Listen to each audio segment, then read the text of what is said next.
बिहार विधानसभा चुनाव होने में अब कुछ ही दिन बाकी है। पहले चरण की अंतिम तिथि 21 अक्टूबर है और ऐसे में उम्मीदवारों ने अपना नामांकन लगभग पूरा कर लिया है। साथ ही विधानसभा चुनाव को लेकर आए दिन कुछ ना कुछ खबर आती ही रहती है जो पूरे देश में चर्चा का विषय बन जाती है। ऐसे में पशुपति पारस का नाम चर्चा का विषय बनकर सामने आ रहा है। दरअसल राष्ट्रीय लोक जनशक्ति पार्टी के अध्यक्ष पशुपति कुमार पारस ने शनिवार को घोषणा की कि उनकी पार्टी नवंबर में होने वाले बिहार विधानसभा चुनाव में अकेले लड़ेगी। पशुपति पारस ने स्पष्ट किया कि विपक्षी महागठबंधन में शामिल होने की उनकी कोशिश सफल नहीं हो सकी, जिसके बाद उन्होंने मजबूरी में यह फैसला लिया है। आरएलजेपी के 33 उम्मीदवारों की सूची की घोषणा करते हुए पशुपति कुमार पारस ने कहा कि मैंने इस बार महागठबंधन के साथ गठबंधन करने के लिए काफी कोशिशें की, लेकिन यह कोशिश नाकाम साबित हुई। 1977 से 2010 के बीच 7 बार अलौली खगड़िया सीट का प्रतिनिधित्व कर चुके पारस को उम्मीद थी कि राजद के नेतृत्व वाले महागठबंधन में उन्हें कम से कम 3 सीटें मिलेगी, लेकिन महागठबंधन उनकी राजनीतिक स्थिति से संतुष्ट नहीं थी।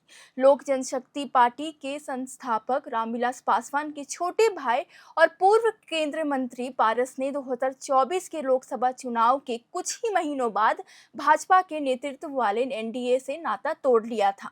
2024 के लोकसभा चुनाव में पारस की पार्टी को बिहार में एक भी टिकट नहीं दिया गया था। पारस जो कम से कम अपनी मौजूदा हाजीपुर सीट पर चुनाव लड़ने पर अड़े थे, उनको चुनाव ना लड़ने और एनडीए का समर्थन करने के लिए कहा गया था। इसके बजाय एनडीए ने उनके अपोनेंट और लोजपा प्रमुख रामविलास पासवान के बेटे चिराग पासवान को 5 टिकट दी, जिनकी पार्टी ने सभी पर जीत हासिल कर ली थी, जिससे सत्तारूढ़ गठबंधन में उनका प्रभाव और मजबूत हो गया। पशुपति कुमार पारस ने कहा कि उनकी पार्टी राष्ट्रीय लोक जनशक्ति पार्टी बिहार चुनाव में स्वतंत्र रूप से लड़ने के लिए तैयार है। उन्होंने कहा कि तत्कालीन रामविलास पासवान के नेतृत्व वाले लोजपा के राज्य विधानसभा चुनाव में प्रदर्शन का हवाला देते हुए कहा कि 2005 में भी हमारी पार्टी ने अकेले चुनाव लड़कर बिहार में 29 सीटें जीती थी। पारस ने कहा कि हमारी पार्टी पूरे बिहार में फैली हुई है। दलित सेना का उसे पूरा समर्थन प्राप्त है। पहले चरण में हमने 33 उम्मीदवार उतारे हैं जो सभी हमारी पार्टी के कार्यकर्ता हैं, बाहर के कोई नहीं है। एनडीए और महागठबंधन दोनों खेमों से बाहर रखे जाने के बाद पारस ने बिहार में मौजूदा राजनीतिक स्थिति पर अपनी नाराजगी व्यक्त की है। उन्होंने विशेष रूप से विपक्षी गठबंधन की त्रुटिपूर्ण सीट बंटवारे की व्यवस्था की आलोचना की। पशुपति पारस ने कहा कि यह बिहार के लिए दुर्भाग्यपूर्ण है। सामाजिक न्याय और आधारित सरकार बन सकती थी, लेकिन बाधाएं खड़ी हो गई। जब 2 गठबंधन के उम्मीदवार एक ही सीट से नामांकन दाखिल करेंगे, तो यह स्पष्ट रूप से एक खराब सीट बंटवारे की रणनीति और कोऑर्डिनेशन को दर्शाएगा।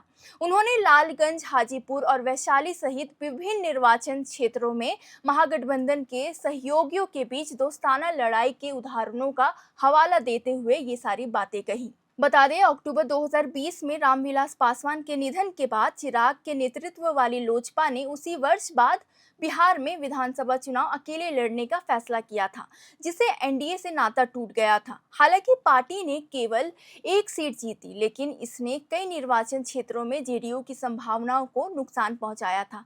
जून 2021 में पारस के नेतृत्व वाली पार्टी गुट ने चिराग के नेतृत्व के खिलाफ बगावत कर दी थी और उन्हें पार्टी से बाहर कर दिया गया था। इसके जवाब में चिराग ने अपनी लोजपा रामविलास पासवान पार्टी बनाई और अपने चाचा के पिता की विरासत पर दावे को चुनौती दी।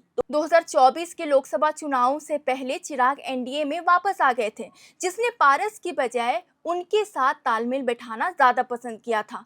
चुनावों में 100% स्ट्राइक रेट्स हासिल करने के बाद चिराग बिहार की राजनीति में एक महत्वपूर्ण खिलाड़ी के रूप में फिर से उभरे और नरेंद्र मोदी सरकार के तीसरे कार्यकाल में शामिल हो गए थे। कुछ सहयोगी दलों के विरोध के बावजूद आगामी विधानसभा चुनावों के लिए एनडीए की सीट बंटवारे में उन्होंने अपनी पार्टी के लिए 29 सीटें हासिल की। इससे ठीक उलट पारस खुद को लगातार अलग थलग पाते रहे और महागठबंधन की ओर उनका झुकाव भी फलीफूती रहा।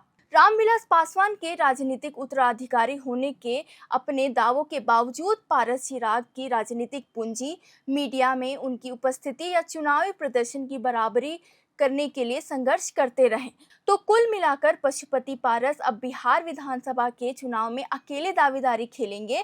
अब देखना होगा कि पशुपति पारस अपने सीटों पर जीत दर्ज कर पाते हैं या नहीं। बाकी आपको यह जानकारी कैसी लगी, कमेंट बॉक्स में बताएं और बिहार विधानसभा के तमाम अपडेट्स के लिए देखते रहें एयर नाउ।